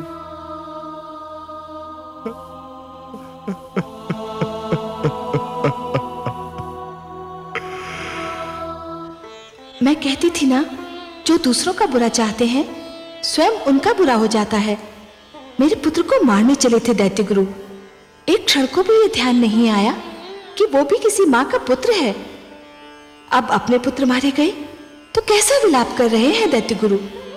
सिंगिका की भांति दैत्य गुरु भी अपने दुख को केवल दुख समझते हैं। उनके लिए दूसरों का दुख केवल परिहास की सामग्री होता है। आप सत्य कह रही हैं महादेवी। इसलिए मैं बार बार यही कहता हूं कि कभी किसी को किसी का बुरा नहीं सोचना चाहिए, क्योंकि जो भी व्यक्ति किसी और का बुरा सोचता है अंत में उसका भी बुरा हो ही जाता है। दैत्य गुरु को अपने तंत्र मंत्र पे बड़ा विश्वास था।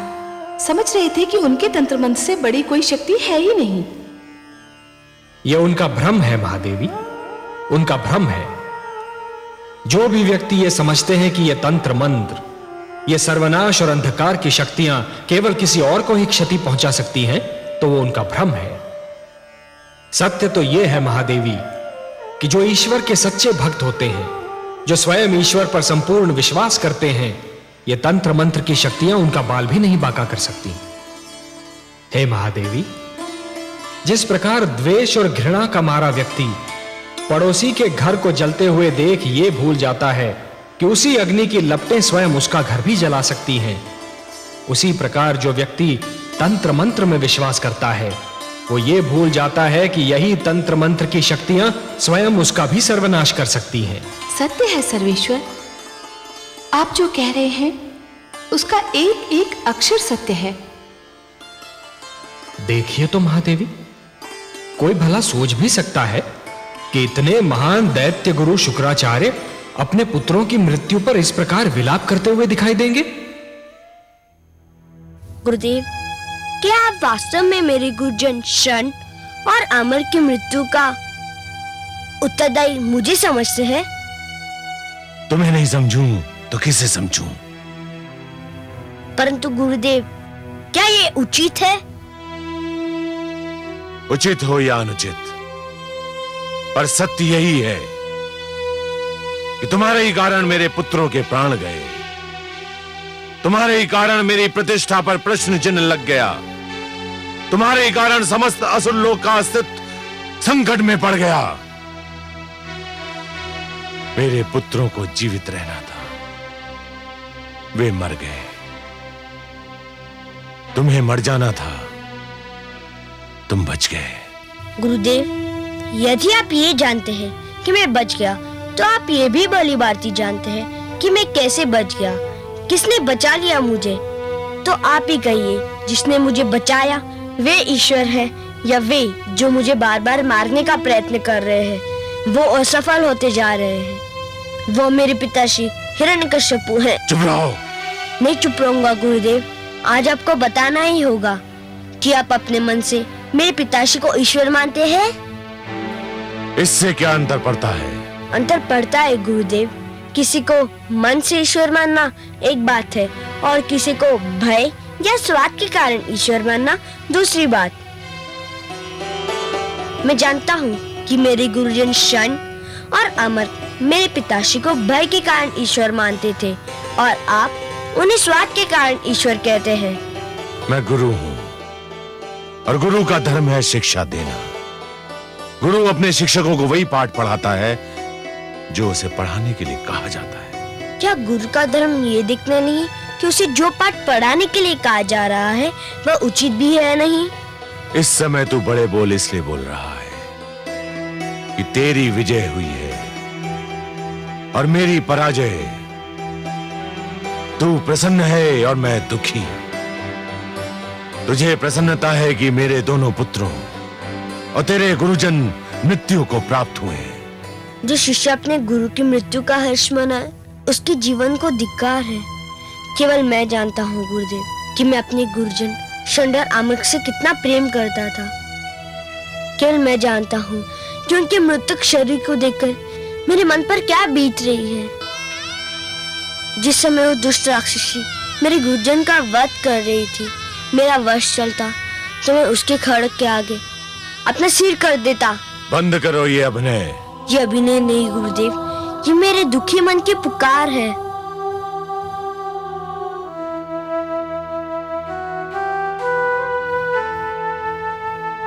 हे वासुदेव, हे पद्मनाभ, हे नीलकांत, हे विष्णु, यदि मेरी भक्ति में कोई खोट नहीं है, मेरी श्रद्धा में कोई मैल नहीं है, मेरी उपासना में कोई स्वार्थ नहीं है, मेरे गुरुजन को जीवन दान देकर मेरे माथे से ये कलंक मिटा दीजिए कि मैं अपने गुरुजन की मृत्यु का कारण हूँ। उनके जीवन का अंत इसलिए हुआ कि आपको मेरा जीवन बचाना था। ये आपसे मेरी अंतिम प्रार्थना है। इसके उपरांत मैं आपसे कुछ नहीं मांगूंगा। हे सर्वेश्वर, मेरी लाज रखिए। मेरे गुरुजनों को जीवन दान दीजिए। मेरे गुरुजनों को जीवन दान दीजिए। सुना आपने कमल नयन? देखा मेरे पुत्र का भोलापन? लीजिए, अब उसकी अंतिम इच्छा भी पूरी कीजिए। बड़ा विचित्र है ये बालक भी। शत्रुओं के दुख पर भी यूं बिलख पड़ता है जैसे कि ये अपना दुख हो। महान है ये बालक महादेवी, महान है ये बालक। जब ये हंसता है तो सारा संसार इसके साथ हंसता है, पर जब ये रोता है तो अकेला ही रोता है। यदि रोने वाले के साथ कोई रो दे तो वो व्यक्ति श्रेष्ठ कहलाता है महादेवी, महान कहलाता है। दूसरों के दुख को अपना दुख तो केवल वही व्यक्ति समझ सकता है जिसका हृदय दर्पण की भांति स्वच्छ हो। पर यह कहने की आवश्यकता थी कि ये उसकी अंतिम इच्छा है और इसके उपरांत वो आपसे कभी कुछ नहीं मांगेगा? महादेवी, ये कहकर उसने स्वार्थी दैत्य गुरु शुक्राचार्य के सामने यह सिद्ध कर दिया है कि वो स्वयं कितना निस्वार्थी है। कभी अपने लिए कुछ नहीं मांगता, यदि हाथ पसारता भी है तो दूसरों के लिए। संभवतः आपका पुत्र भी यह समझता है कि मेरे भक्त मेरे वश में है, किंतु सत्य तो यह है महादेवी कि स्वयं मैं अपने भक्तों के वश में हूं। अपने प्रेम से, अपने विश्वास से, अपनी भक्ति से और अपनी श्रद्धा से मेरे सारे भक्त बार बार मुझे उनकी सहायता करने के लिए विवश करते रहे हैं और करते रहेंगे। और मुझे अपनी इस विवशता पर कितनी प्रसन्नता होती है, इसका मैं क्या वर्णन करूं महादेवी, इसका मैं क्या वर्णन करूं। मैं आपके इस पुत्र की प्रार्थना और मेरे इस भक्त की प्रार्थना को कैसे टाल सकता हूं महादेवी?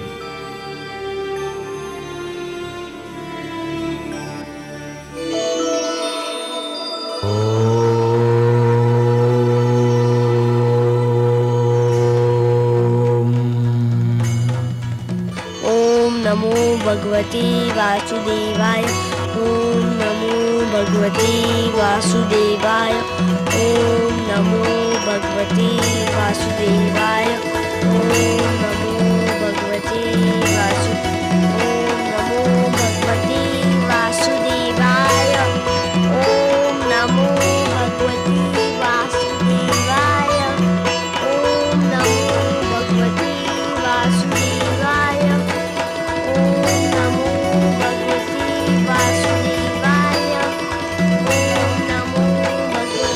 वासुदेवाय।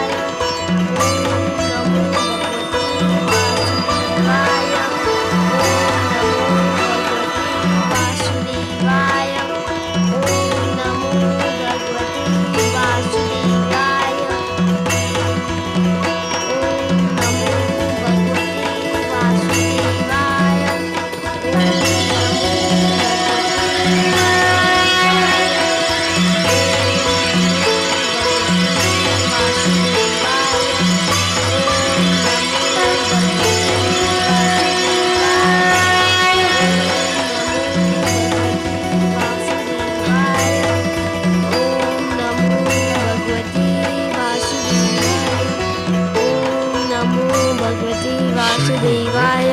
जीवित हो गए। ओम नमो भगवते वासुदेवाय। शरण, ओम नमो अमर्क। भगवते वासुदेवाय।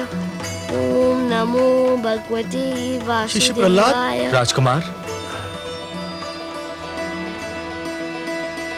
हे विष्णु, आपको कोटि कोटि धन्यवाद। शरण, अमर्क, सुना नहीं तुमने? मैंने तुम्हें बुलाया। इधर आओ, ये मेरा आदेश है। आपके आदेश का पालन हमारे उस जीवन का धर्म था जिसका कारण आप थे।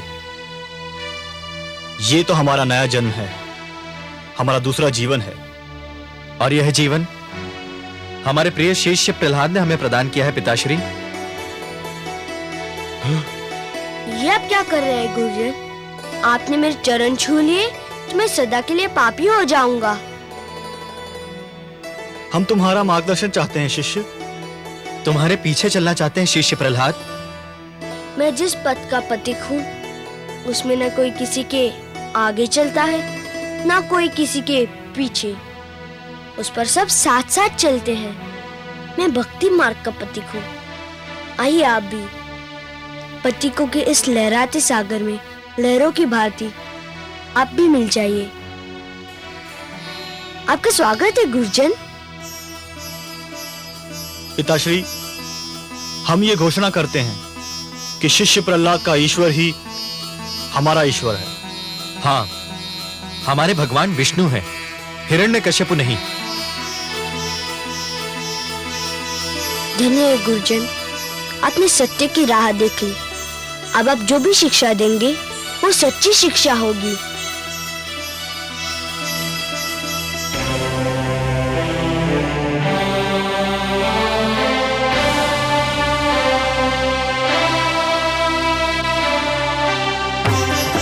सावधान, कामरूप नरेश महाराज विप्रचित्ति और राजकुमार आह्लाद पधार रहे हैं।